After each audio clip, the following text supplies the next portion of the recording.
ঘটনাটো কি মানে পৰহি দিনা তাই কলেজলৈ আহিছিলে কলেজত মোৰ বাইদেউৰ ছোৱালী হয় কলেজলৈ আহিছিলে কলেজত তাই মানে কিবা প্ৰেক্টিকেলৰ কিবা বহি জমা দিব বহি জমা দি তাৰ মাকক তাই কৈ থৈ আহিছে মই বৰ্তা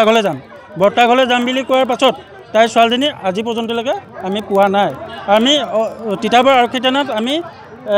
এজাহাৰ দাখিল দিলোঁ দিয়াৰ পাছতো আজি 72 ঘণ্টা অতিক্ৰম কৰিলে 72 ঘণ্টা অতিক্ৰম কৰাৰ পাছতো পুলিচে এতিয়ালৈকে আমাক কোনো সংক্ষিপ্ত তথ্য দিব পৰা নাই এতিয়া আমাক পুলিচক আমি কথা সোধাত পুলিচে আমাক গতিয়াই বাহিৰ কৰিছে কোনো তথ্য দিব পৰা নাই মানে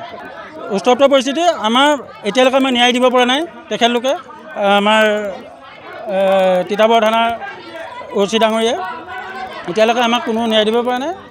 আমাক কৈ হৈ যাব আপোনালোকে হেৰি নহ'ব হৈ যাব আজি 72 ঘণ্টা অতিক্ৰম কৰিলে আমি এতিয়া ছোৱালীজনীক লাগে আমি ন্যায়টো বিচাৰোঁ আমি